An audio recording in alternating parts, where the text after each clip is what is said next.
코비드 19로 인해서 어려운 시간을 보내고 있는 이때 미국은 조지 플로이드의 죽음으로 촉발된 시위로 인해서 중대한 사회적 변화의 기로에 서 있습니다. 조지 플로이드는 무릎으로 8분 이상 목을 누른 경찰에 의해서 죽임을 당했습니다. 그는 별다른 저항을 하지도 않았고 목을 눌린 채 숨을 쉴 수 없다고 살려달라고 애원했지만 경찰은 그의 숨이 끊어질 때까지 목을 누르고 있었습니다. 이 사건으로 인해서 그동안 억눌려져 있었던 흑인들의 분노가 폭발했습니다. 시위가 과격하게 변해서 폭동을 일으키고 상점을 약탈하는 일도 많았습니다. 주거 제한 명령 기간 동안 문을 닫고 있다가 다시 문을 열었던 상점들은 막대한 피해를 입고 망연자실을 하고 있습니다. 당연히 폭력이나 약탈은 있어서는 안 되는 일입니다. 시위는 평화롭게 이어져야 할 것입니다. 하지만 왜 이렇게 수많은 사람들이 거리로 나와서 시위에 동참하고 있는지 헤아려 보아야 합니다. 이전부터 경찰의 과잉 진압이나 부적절한 대처로 인해서 흑인들이 피해를 입었던 사례들이 너무나 많았습니다. 앞서 지난 3월에는 조지아주의 아모드 알버리라는 사람은 조깅을 하다가 자신을 쫓아온 백인 부자에게 총격을 받아 사망하기도 했습니다. 편견을 가진 경찰들에 의해서 흑인들은 일상생활을 영위하는 중에 또 거리에서 과도한 신문을 받다가 차별을 경험하거나 희생을 당해왔습니다. 시위에는 흑인들뿐만이 아니라 백인들을 포함해서 다른 소수 인종들도 함께 참여하고 있습니다. 흑인들이 겪는 피해가 부당하다는 공감대와 더 이상 이대로는 안 된다라는 여론이 형성돼서 전국적으로 시위가 번진 것입니다. 거기에 시위를 저지하기 위해 투입된 경찰과 군인들이 시위대의 취지에 공감하고 연대를 표현하는 일들이 곳곳에서 일어나고 있습니다. 그만큼 조지 플로이드의 죽음과 그로 인한 시위에 시민들의 깊은 공감대가 형성되어 있다는 의미입니다. 이런 와중에 대통령은 시위대를 뚫고 교회 앞에 가서 성경을 들고 사진을 찍었습니다. 자신이 성경을 충실하게 따르는 법과 질서의 수호자임을 드러내려 한 것이죠. 하지만 지금 필요한 것은 흑인들의 아픔에 공감하면서 사회 제도적인 변화를 이끌어내는 일입니다. 분열적이고 폭력을 부추기는 언행을 계속하면서 성경을 드는 것은 사랑과 자비를 말하는 성경을 왜곡하고 오히려 하나님의 이름을 욕되게 하는 일일 것입니다. 이런 안타까운 현실을 지켜보면서 여러분들은 어떤 생각을 하고 계십니까? SNS상에서 흑인들을 지지한다는 입장을 표명하는 분들도 여럿 보았습니다. 직접 시위 현장에 나간 분들이 계실지도 모르겠습니다. 불공평하고 불의한 세상의 현실을 보면서 절망스러운 마음이 들지도 모르겠습니다. 혹은 흑인들의 일일 뿐이지 나와는 별로 상관이 없는 일이라고 여기고 있을지도 모르겠습니다. 미가서의 말씀에 귀를 기울여 보면서 이런 시기를 사는 우리를 향한 하나님의 뜻을 오늘 함께 분별해 보았으면 합니다. 미가는 주전 7세기 이사야와 거의 동시대의 예언자입니다. 당시는 북이스라엘이 아시리아에 의해서 멸망당하고 남유다도 어려움을 겪고 있을 때였습니다. 미가 예언자는 이런 위기의 시기에 나타나서 지도자들과 백성들의 잘못을 꾸짖고 있습니다. 미가서 7장은 절망이다 라는 예언자의 탄식으로 시작합니다. 그는 타락한 사회와 사람들을 보면서 깊은 절망에 사로잡힙니다. 그가 보는 사회는 신실함과 정직함을 외면하고 자신의 탐욕만을 채우려는 사람들로 가득합니다. 도무지 변화의 희망이라고는 없어 보이는 절망스러운 세상이었습니다. 하지만 그는 절망 속에서만 머물러 있지 않습니다. 그러나 나는 희망을 가지고 주님을 바라본다. 미가의 고백입니다. 절망스러운 상황 속에서 희망을 가진다는 건 말처럼 쉬운 일이 아니죠. 하지만 예언자는 현실에 절망하면서 동시에 하나님으로 인한 희망을 놓지 않습니다. 나를 구원하실 하나님을 기다린다. 내 하나님께서 내 간구를 들으신다. 우리의 간구를 들으시고 구원하실 하나님이 계시기에 희망을 품을 수 있다는 것이 예언자의 고백입니다. 세상을 보면 온통 절망스러워 보일 때가 있습니다.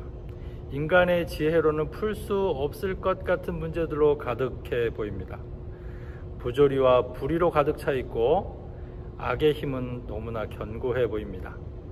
하지만 그리스도인은 그런 세상의 현실을 직시하면서 동시에 그 가운데서 하나님의 희망을 보고 말하는 사람들입니다. 현실을 보면서 아파하지만 동시에 하나님을 바라보면서 세상의 변화를 꿈꾸는 것이죠. 교회에서 쓰이는 세상이라는 말에는 이중적인 의미가 담겨 있습니다. 세상이라는 말에 담겨 있는 두 가지 의미를 잘 구별할 때 오해를 피할 수가 있습니다. 교회에서 쓰이는 세상의 첫 번째 의미는 피해야 할 대상으로서의 세상입니다. 요한일서 2장 15절은 여러분은 세상이나 세상에 있는 것들을 사랑하지 마십시오. 누가 세상을 사랑하면 그 사람 속에는 하늘 아버지에 대한 사랑이 없습니다. 라고 말합니다. 이때 세상은 하나님과 반대되는 개념입니다. 하나님을 제대로 섬기기 위해서 우리가 거부해야 할 세상의 문화, 우리 안에 욕망들을 가리키는 말입니다. 교회에서 쓰이는 세상의 두 번째 의미는 믿음을 살아내야 할 현장으로서의 세상입니다. 요한복음 3장 16절 17절 말씀, 하나님께서 세상을 이처럼 사랑하셔서 외아들을 주셨으니, 하나님께서 아들을 세상에 보내신 것은 세상을 심판하시려는 것이 아니라 아들을 통하여 세상을 구원하시려는 것이다. 여기서 말하는 세상은 하나님께서 사랑하셔서 외아들이신 예수님을 보내신 곳입니다. 세상은 하나님께서 사랑하시는 곳이자 그래서 우리가 사랑해야 할 곳입니다. 이 두 가지 세상의 의미를 제대로 구별할 때 세상과는 구별된 그리스도인으로, 그리고 세상을 사랑하려고 힘쓰는 그리스도인으로 살아갈 수 있을 것입니다. 우리는 얼마나 세상과 구별돼서 살고 있을까요? 요한일서 2장 16절은 세상에 있는 모든 것을 육체의 욕망, 눈의 욕망, 그리고 세상 살림에 대한 자랑으로 요약합니다. 세상은 우리 안에서 일어나는 욕망들을 자연스럽게 받아들이라고 부추깁니다. 그 욕망에 충실할 때 행복할 수 있다고 말하죠. 하지만 욕망은 결코 충족되는 게 아닙니다. 또 다른 욕망들을 계속해서 불러일으키고 결국에는 우리를 파멸로 이끌어 갑니다. 세상 살림에 대한 자랑은 욕망의 추구와 다를 바가 없습니다. 자기를 과시하고 그런 자신을 누가 알아줄 때 행복을 느끼는 사람은 행복의 기준을 다른 사람에게 두는 것이죠. 욕망과 자랑으로 대변되는 세상의 가치들을 따라가는 게 아니라 그 가치들에서 자유로워지는 것이 우리 신앙의 목표가 되어야 합니다. 그래야 하나님을 제대로 사랑할 수 있게 되는 것이죠. 반면에 우리는 얼마나 이 세상에 관심을 가지면서 살아가고 있을까요? 하나님이 목숨을 바쳐서 사랑하신 세상입니다. 평신도인 친구를 언젠가 만났는데 교회가 그들만의 리그인 것 같다고 하면서 무척이나 답답해했습니다. 세상은 하루가 다르게 변하고 무수한 일들이 일어나고 있는데 교회는 세상에 전혀 관심이 없고 그저 자기들이 만들어 놓은 세계 속에 갇혀 있다는 것이죠. 우리는 더 깊이 현실 속으로 들어가야 합니다. 이 사회에서 무슨 일이 일어나고 있는지 관심을 가져야 합니다. 노동, 인권, 여성, 환경과 같은 사회 문제들도 중요하게 여겨야 합니다. 우리의 신앙을 종교라는 좁은 울타리 안에 가두어 놓아서는 안 됩니다. 현실 속으로 깊이 들어가서 신음하는 세상을 보면서 함께 아파하고 하나님의 희망을 나눌 수 있어야 합니다. 신앙은 현실과 이상 사이의 싸움입니다. 현실에 깊이 뿌리를 내리고 삶에 밀착되어야 합니다. 현실과 동떨어진 신앙은 이 세상에서 아무런 힘을 발휘할 수 없습니다. 현실을 직시하되 그 너머의 하나님 나라를 바라볼 수 있어야 합니다. 세상 속에서 이미 일하고 계시는 하나님을 바라보면서 사람들에게 새로운 삶의 방식을 제시해 줄 수 있어야 합니다. 미가 예언자는 우리가 세상 속에서 살아갈 때 가져야 할 태도, 하나님께서 우리에게 정말로 원하시는 것을 말해줍니다. 그럼 먼저 우리에게 묻죠. 주님께 나갈 때, 하나님께 예배를 드릴 때 무엇을 가지고 가야 하냐라고 묻습니다. 번제물로 바칠 1년 된 송아지를 가지고 가면 될까요? 아니면 수천 마리의 양이나 수만의 강줄기를 채울 올리브 기름을 드리면 주님께서 기뻐하실까요? 그것도 아니라면 이방인들이 우상을 섬길 때 하는 것처럼 아들을 바치면 될까요? 반복해서 묻습니다. 오늘날로 말하면 열심히 주일 예배 참석하면 될까요? 꼬박꼬박 11조를 드리고 헌금 잘 드리면 될까요? 아니면 찬양팀에도 열심을 내고 식당 봉사에도 빠지지 않고 참여하면 주님께서 기뻐하실까요? 묻는 겁니다. 하나님이 원하시는 건 그런 종교적인 열심이 아니라는 것입니다. 당연히 예배를 소홀히 해도 된다는 뜻이 아닙니다. 삶이 결여된 예배를 하나님은 기뻐하지 않으신다는 것이죠. 미가는 하나님이 우리에게 요구하시는 것 3가지를 말합니다. 공의를 실천하며 인자를 사랑하며 겸손히 하나님과 함께 동행하는 것입니다. 미가는 이런 것들이 이미 주님께서 말씀하신 것이라고 합니다. 이 구절은 아모스, 호세아, 이사야서에서 이미 이야기했던 것들을 하나로 정리해낸 말씀입니다. 그래서 학자들은 이 구절이 8세기 예언의 정점에 서 있다고 말하죠. 먼저 to do justice, 공의를 실천하며입니다. 개역 개정 버전은 정의를 행하며로 번역하고 있습니다. 성경에서 공의와 정의는 같은 말의 다른 표현입니다. 구약의 예언서들을 읽다 보면 하나님께서 얼마나 정의를 강조하고 계시는지 보고 놀라게 됩니다. 성경의 수많은 구절들이 정의를 강조하는 이유가 뭘까요? 그것은 우리가 살고 있는 세상이 정의롭지 못하기 때문입니다.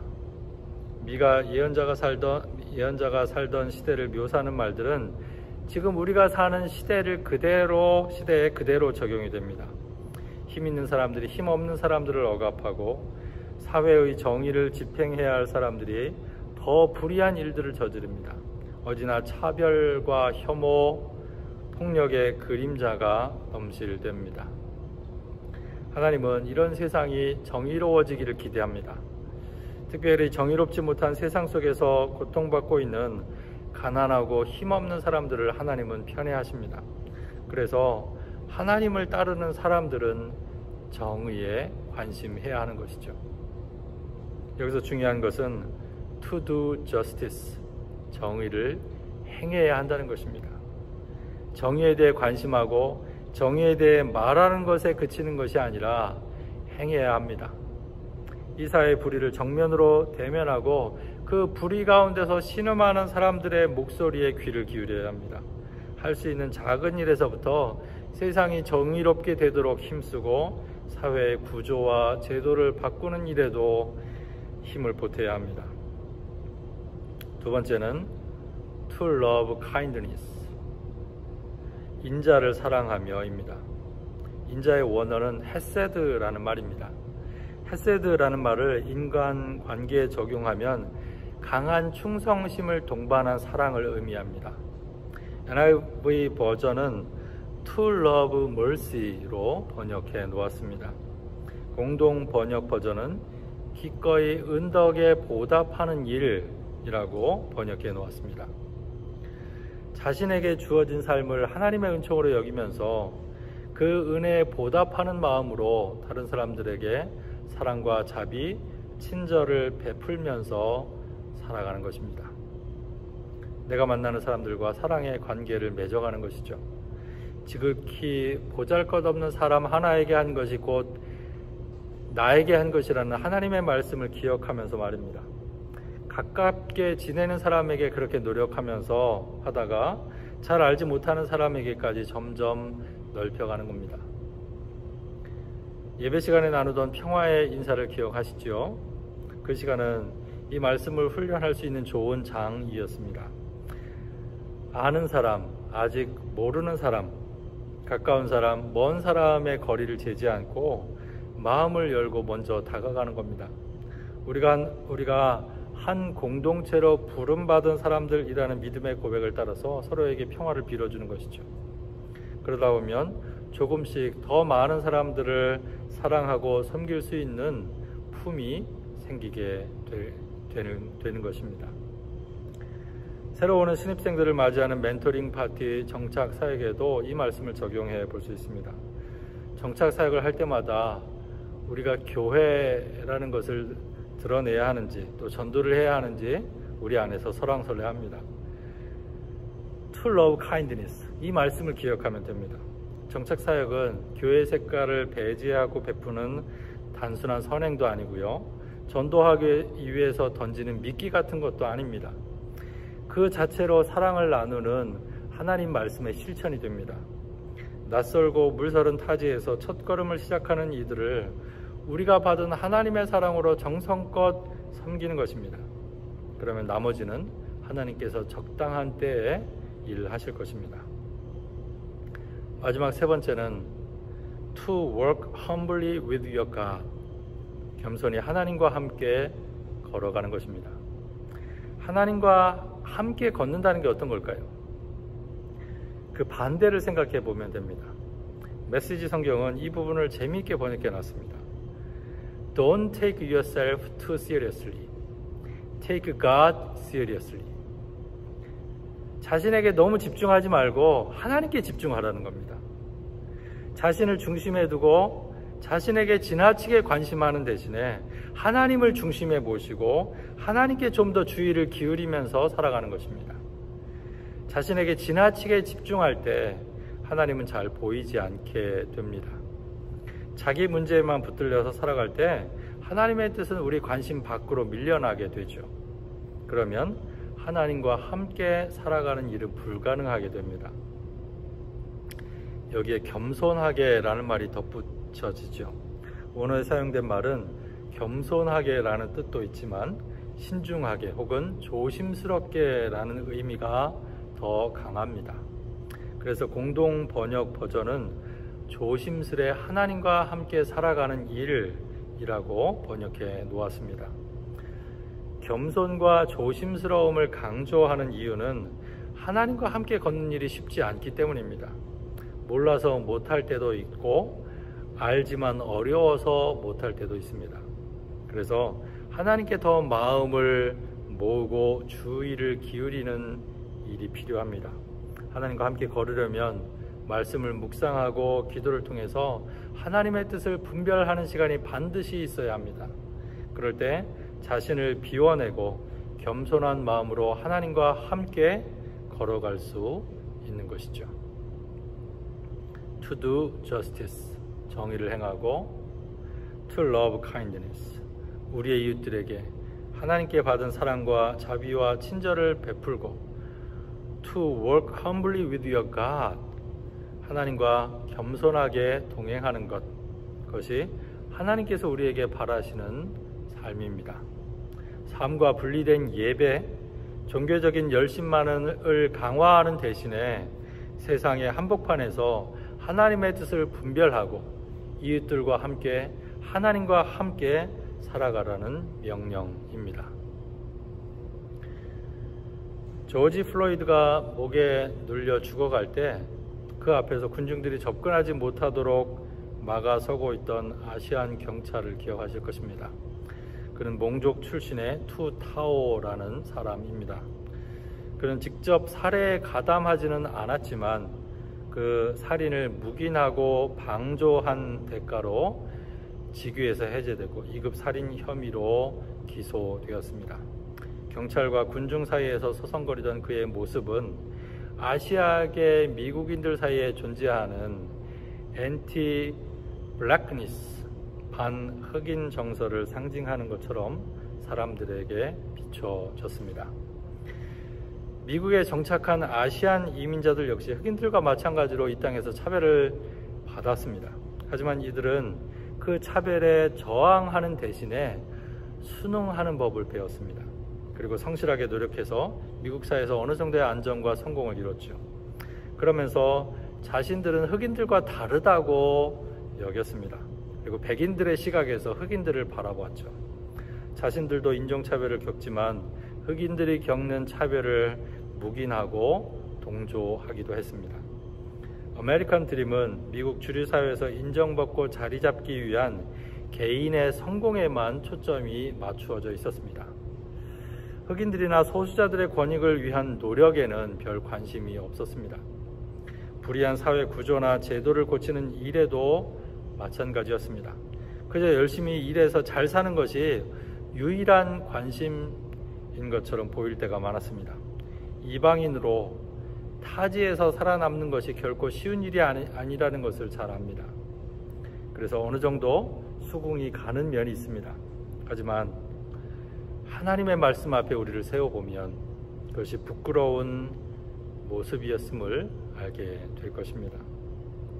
누구에게나 개인적인 안전과 번영이 우선적인 관심일 것입니다. 하지만 개인이 노력한 만큼 정당한 결실을 얻으려면 사회 구조가 보다 정의롭고 안전하고 평등해야 합니다. 조지 플로이드나 아머드 알버리처럼 억울하게 죽음을 당할 수 있는 사회라면 개인의 노력은 별 의미가 없어집니다. 이들의 죽음을 그대로 내버려 둬서는 안 됩니다. 이런 사회 문제들을 그대로 놔두게 되면 그 다음은 우리의 차례가 될지도 모르기 때문이지요. 코로나 바이러스 19으로 인해서 우리가 깊이 깨닫게 된 것 중에 하나는 세계가 하나로 연결되어 있다는 것입니다. 중국 우한에서 시작된 보이지도 않는 작은 바이러스가 온 세계 사람들의 삶을 완전히 뒤바꿔 놓았습니다. 나 하나 잘 산다고 해서 해결되는 세상이 아닙니다. 바이러스를 극복하기 위해서는 모두가 함께 머리를 맞대고 조심하는 노력이 필요합니다. 사회의 구조와 제도를 바꾸는 일도 마찬가지입니다. 사람들을 억압하고 안타까운 죽음으로 내모는 시스템을 바꿔야 합니다. 피부색으로 사람을 차별하는 사고방식이 개선되도록 노력해야 합니다. 그럴 때 모두가 함께 어우러져 살아가는 세상, 개인이 노력한 만큼 정당한 대가를 보상받을 수 있는 세상이 가능해질 것입니다. 정의를 행하고 우리의 이웃들에게 하나님께 받은 사랑과 자비와 친절을 베풀고 하나님과 겸손하게 동행하는 것은 이런 세상을 위해서 꼭 필요한 태도입니다. 내가 서 있는 삶의 자리에서 정의롭지 못한 현실이 무엇인지, 불의한 현실 속에서 억울한 일을 당하고 있는 사람들이 있는지, 어떻게 하나님의 정의를 실천하면서 살아갈 수 있을지에 대해서 우리는 끊임없이 고민해야 합니다. 내 곁에 있는 사람들에게 자비와 사랑과 친절을 베풀고 있는지 자신을 살펴야 합니다. 사람들을 목적이나 수단으로 대하고 있는 것은 아닌지, 적당한 거리를 유지하면서 서로의 필요에 의해서만 만나는 것은 아닌지 돌아보아야 합니다. 하나님에게서 받은 자비와 사랑을 헤아려 오면서 하나님께 하듯이 만나는 한 사람 한 사람 정성을 다해서 마주 대할 수 있어야 할 것입니다. 나 자신의 문제에만 관심하면서 살아가는 것은 아닌지 돌아보아야 합니다. 내 문제, 내 미래에만 너무 집중하게 되면 하나님은 우선순위에서 밀려나게 됩니다. 말씀과 기도의 시간을 통해서 내 생각과 계획들을 비워내고 겸손히 하나님과 함께 살아가야 합니다. 하나님께서 우리에게 바라시는 것은 정성 어린 예배와 열정적인 신앙 생활만은 아닙니다. 우리가 살아가고 있는 세상의 한복판에서 부조리한 세상을 바라보면서 정의를 행하기를 바라십니다. 사람들의 아픔에 공감하면서 하나님의 사랑과 자비를 베푸는 일에 우리 자신을 바치기를 바라십니다. 나 자신을 위해 하나님을 이용하는 대신에 자신을 비워내고 겸손히 하나님과 함께 걸어가기를 바라고 계십니다. 그럴 때 우리가 이렇게 살아갈 때 하나님께서 주시는 진정한 삶의 기쁨과 축복이 우리 개인의 삶에 있을 것이고, 우리로 인해서 세상 속에서 하나님의 나라가 점차적으로 이루어지게 될 것입니다. 그것이 하나님께서 우리에게 요구하시는 삶의 모습입니다. 함께 기도하시겠습니다. 오늘 함께 나눈 말씀을 기억하시면서 성령께서 우리에게 들려주시는 음성에 귀를 기울여 보시기 바랍니다. 잠시 침묵으로 함께 기도드리겠습니다.